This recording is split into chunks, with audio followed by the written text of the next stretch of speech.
Hi, today Fio and I are going to talk about the passion point in the Iron Pentacle. This is our book, Magic of the Iron Pentacle. And the fifth point is called passion. And there's a particular process in this book about making a vow to passions. Like that could mean many, many things. And so what we're going to do today is talk a little bit around what it means to us to make a vow to passions, what it might maybe mean for you. So, Fio, I would love you to talk a little bit about what that concept of a vow means to you, like how you take that concept. Yeah, so I am probably vow inclined, so I'm a bit biased. So for me, a vow is a very serious, weighty, but also quite liberating act in which I willingly tie myself into a relationship. And then I usually swear something upon that tie. Now, this doesn't mean that I can't then unravel it at some point or participate in changing it, which I have had many times.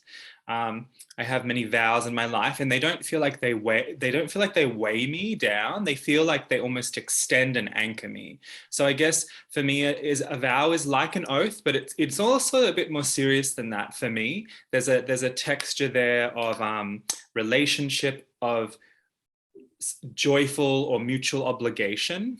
And there's definitely something that vow brings to my life. So whether that's support, insight, inspiration, yeah, that's what it means to me. What about you? Yeah.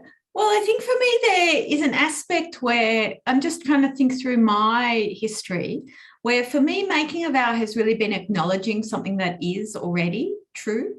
And in a way, making a vow, yes, it's a consecration of that, but it really is validating that thing that maybe has been a bit secret even to myself type of thing, or it's been like there but not fully acknowledged and really, I guess I have to say, fully honoured or lived up to by myself. And for me, the making of the vow formalizes that in a way, and it gets rid of all pretense or all like, I can't fudge that bit of my life any longer. I've shown up to it. And that showing up to me, to that piece, yeah, is a bit what a vow does. It holds me to the point where I am now willing to, I am enabling myself to stand fully in that, whatever the vow is for. And we're talking about a vow for passion. And we were chatting a bit before we started recording about what the place of passion is. Of course, it's the fifth point in the Iron Pentacle, but something that I think something that I both love about passion, but I also think it can escape us, is that it's very personal. All the points of the Iron Pentacle, of course, they're personal. There's something where no one is capable of. It's impossible for someone to tell me what my passion is. Like only I can know that. There is no way, like no matter what controls or limitations I put on my behaviors or what requirements there are about I need to be this way or that way, or this is what's important and this is what's not important. Nobody can actually say what my passion is or find what my passion is apart from me. And I think that sometimes it doesn't come out that well because passion tends to be something that, it's not given a lot of priority in our world, really, unless your passion happens to be, for doing a job that is decreed as, useful or worthwhile. But passions in themselves are often, I want to say they're not really scheduled. Like maybe if you get through all your tasks and you do your work and you've lived up to all your obligations, maybe you can have a bit of time for your passions, almost kind of secretly on the side, as it were, but they're not front and center. What do you think about passion, Fio? I think for me, it's one of my easiest, strongest points. I've had a lot of support from family and beloveds in living my passions.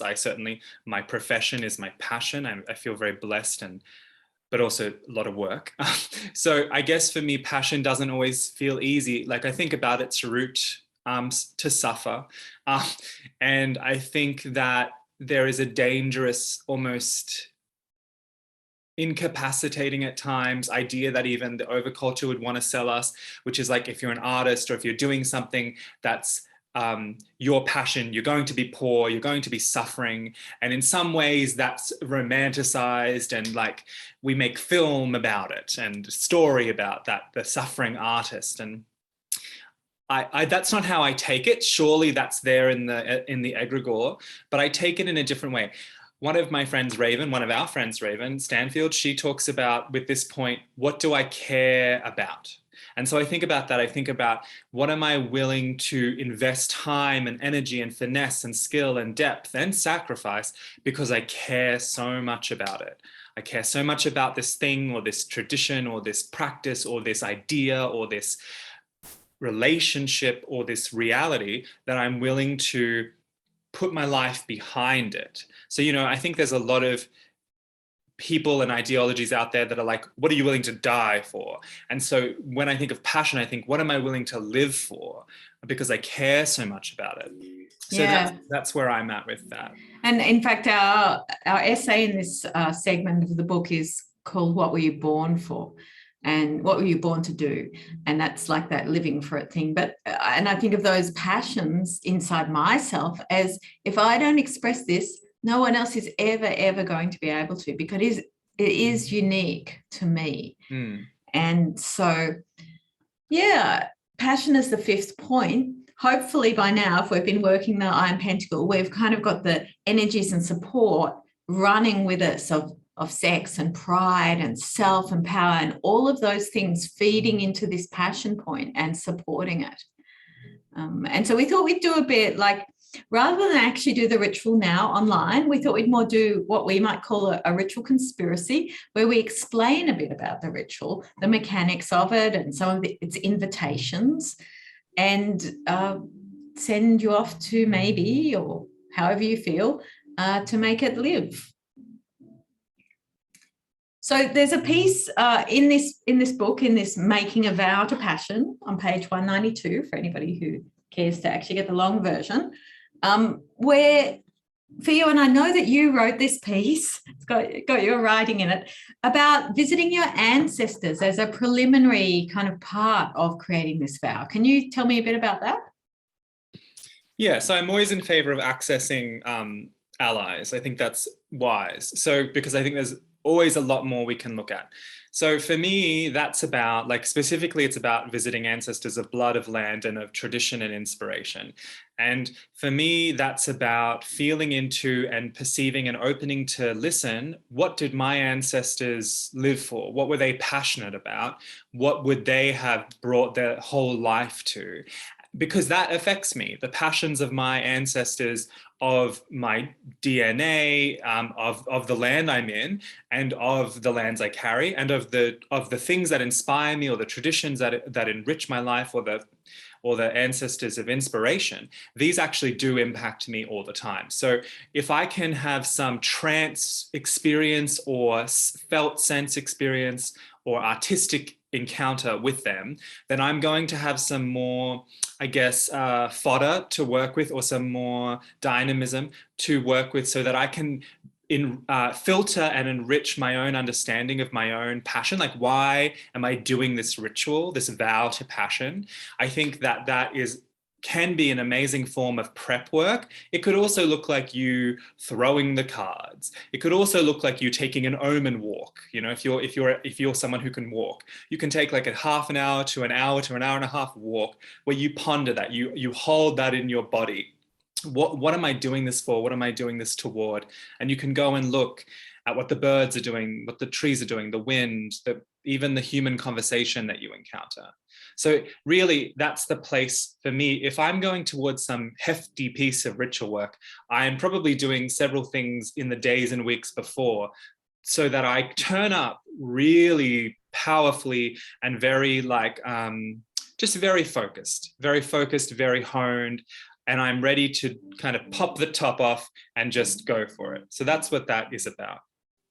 Yeah, and I notice here we've got some suggestions that you might want to bring, like elemental objects to the ritual space with you. And certainly if you're working passion in the Iron Pentacle, we might want to run iron through the points and then around the circle before we begin this ritual, just maybe really leaning into that passion point and opening towards it. Because it's placed in the left foot, like personally, I might want to dance a bit and like really feel the energy kind of flowing into that foot, or feel where it's stuck, and kind of invite that the iron to both open into and open up that point within me. And so another piece of prep that is invited, I guess, is to lean into, I want to say, like the practicalities of the vow.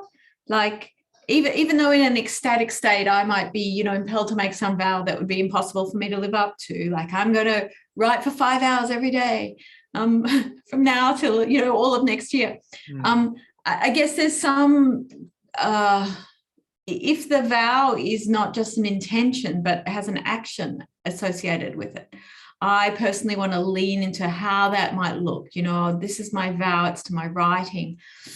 How do I want to like create that vow? How do I want it to manifest? And I know both you and I have done about writing as it happens, but probably many other things, really practical things where we have turned up and written X number of words per day, nonstop until a book was written or whatever. So there might be some really practical piece of that the vow is really tied into actions, and it doesn't have to be.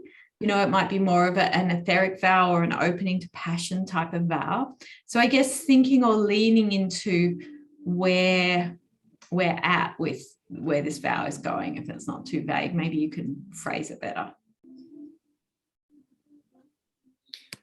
Yeah, so I think there's a piece in this exercise or in this process or in this ritual that that is like the core thing. And I think I'm actually just going to read the words because it's kind of just simply explained. So, you know, we've done all of this prep work. We've kind of done some refining and focusing and opening and anchoring into this attitudinal or action-based reality that we're going into. And then it says, when you are ready, actually make and consecrate the vow. One way is to write it down and then burn it, collecting the ashes to keep in a talisman, or even to release it into the wind or water. And I would say then it has to be ash, it can't have any embers in it. And you'll have to decide whether or not that's appropriate in the region you're in. It might be to dance or sing it or paint or make it with clay or with twine and twigs.